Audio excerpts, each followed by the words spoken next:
कृष्णम वंदे जगत गुरुम। जय श्री कृष्ण, राधे राधे दोस्तों। आइए एक बहुत ही शानदार प्रसंग कि हम वास्तविक आंखों से किन चीज़ों को देख पाते हैं और किन चीज़ों को नहीं देख पाते, इसी संदर्भ में एक बहुत ही शानदार कहानी लेकर आए हैं। उसको शुरू करने से पहले मैं आप लोगों से निवेदन करता हूं कि जो चैनल पर पहली बार हैं आवश्यक रूप से सब्सक्राइब करें और वीडियो को अंत तक देखना नहीं भूलें, जिससे आपको पूरी जानकारी मिल सके। तो आइए शुरू करते हैं हम एक कहानी को। एक गरीब ब्राह्मण एक बहुत ही पोश बस्ती, जिसे कहें कि रईस बस्ती में भिक्षावृत्ति के लिए जाते हैं और बहुत सारे रईस घरों पर दरवाज़ा खटखटाते हैं और भिक्षा मांगते हैं। वे बहुत भूखे होने के कारण ज़्यादा समय नहीं दे पाते और भिक्षावृत्ति करने के बाद जब वापस लौट रहे होते हैं तो उन्हें पता लगता है कि उन्हें भिक्षावृत्ति में कुछ भी नहीं मिला। वे भूखे ही रास्ते में जा रहे थे। उन्हें एक पहुँचवान अच्छे संत मिले। वो संत उनका चेहरा पढ़कर देख रहे थे कि यह ब्राह्मण बहुत भूखा है। उन्होंने पूछा, भाई क्या हुआ? तो कहने लगे, बाबा आज मैं इस बहुत ही रईस बस्ती में भिक्षावृत्ति के लिए गया, वहाँ मुझे कुछ भी नहीं मिला और मैं खाली हाथ वापस आ गया। इतने बड़े बड़े लोग हैं, इतने अच्छे इंसान हैं, लेकिन किसी ने कुछ नहीं दिया। बाबा कहने लगे, आप लोग जानवरों की बस्ती में क्यों जाते हो भीख मांगने के लिए? तो कहने लगे, नहीं बाबा, ये तो बहुत अच्छी बस्ती है। बाबा ने कहा कि नहीं, आपने गहराई की नज़रों से नहीं देखा, आपने पहचाना नहीं। वहाँ सभी जानवर ही जानवर रहते हैं। जो पूर्व जन्म में जानवर थे उनकी मनोवृत्ति अभी भी पशुवत बनी हुई है। उन्होंने कहा कि मैं आपको एक चश्मा देता हूँ, ये चश्मा लेकर जाइए और भिक्षावृत्ति कीजिए। वो उस नगर में वापस भिक्षावृत्ति के लिए गए तो जिन घरों में वो पहले गए थे भिक्षावृत्ति के लिए, वहाँ जाकर देखते हैं तो उनको कोई किसी जानवर के रूप में दिखाई देता है, कोई किसी जानवर के रूप में दिखाई देता है। कोई गाय है, कोई कुत्ता है, कोई बैल है, कोई सूअर है। इसी तरह से उसको जहाँ भी भिक्षावृत्ति की सारे जानवर ही जानवर नजर आए।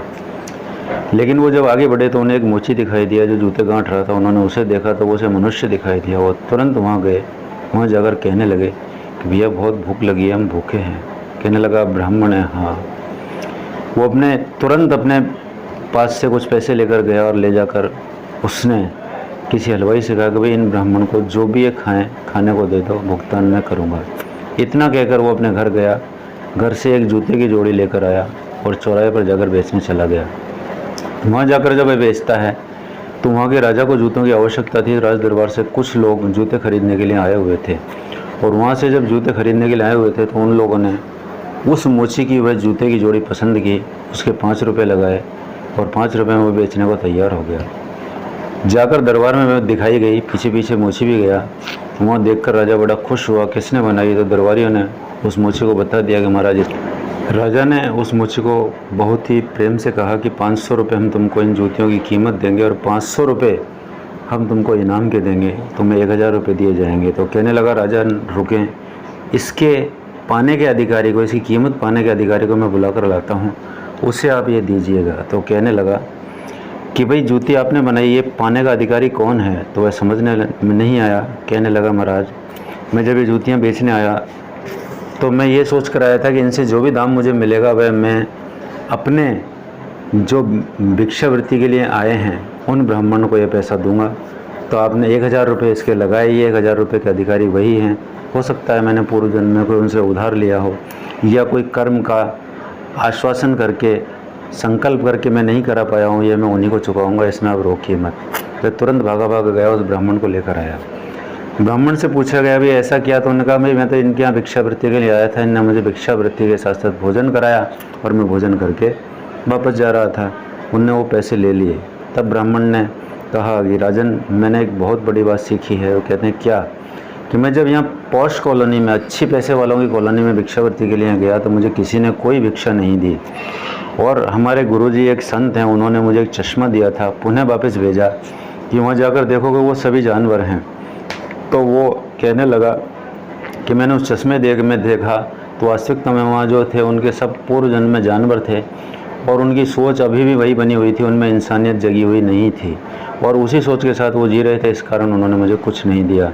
जब मैं आगे बढ़ा तो इनको मैंने देखा, ये मोची जूते ज़रूर गांठ रहे थे लेकिन मुझे इनमें इंसान नज़र आया। मैं इनके पास भागा गया, इनने मुझे नाश्ता कराया, भोजन कराया और बैठने के लिए कहा, मैं बैठ गया। तो इस प्रकार मैंने देखकर इनमें मनुष्यत्व देखा, इंसानियत देखी और उसके बाद मैंने इनसे दोस्ती की। तब राजा को बड़ा आश्चर्य हुआ कि ये ऐसा कैसा चश्मा है। तो वो कहते हैं कि मेरे दरबारियों में देखो कौन किस तरह का है। तो कहने लगे देखकर कि महाराज आप ही देखें। उनने उस चश्मे को उनको दिया। वो देखने लगे, कोई सियार है, कोई कुत्ता है, कोई रीछ है, कोई हिरण है, कोई कुछ है। फिर उन्होंने कहा भाई मुझे भी तो देखा जाए। उन्होंने उनको देखकर बताया तो कहते हैं कि वो सिंह थे पूर्व जन्म में।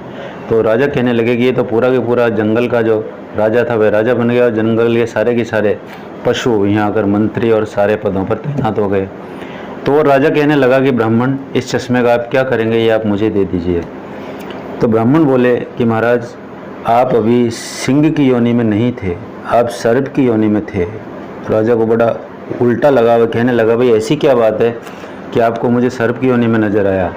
तो कहने लगे कि महाराज जो आपकी प्रवृत्ति है वो इस तरह की है कि चूहा बिल खोदता है, बिल खोदने के बाद जैसे ही सर्प उसमें आता हुआ दिखता है चूहा उस बिल को छोड़कर भाग जाता है और सर्प उस बिल पर अपना राज कर लेता है। तो उसी प्रकार की प्रवृत्ति है कि अपने को सीधा मिल जाए, अपने को कोई काम नहीं करना पड़े। ये सारी अनुभव की बातें हैं और अनुभव से ही सारी चीज़ें आदमी सीख जाता है। इसलिए अब आपको चश्मे की ज़रूरत नहीं है, मुझे भी चश्मे की ज़रूरत नहीं है। और इंसान को पहचानने के लिए केवल आपको अनुभवों की आवश्यकता है। तो मित्रों, ये एक बहुत ही शानदार वीडियो जो इंसानियत की परख के बारे में आपको बता रहा है मैं लेकर आपके सामने आया। निश्चित रूप से आपको पसंद आया होगा और आप लाइक करें, शेयर करें और जिन लोगों ने अभी तक सब्सक्राइब नहीं किया आवश्यक रूप से सब्सक्राइब करें। मिलते हैं अगले वीडियो में। नमस्कार, धन्यवाद।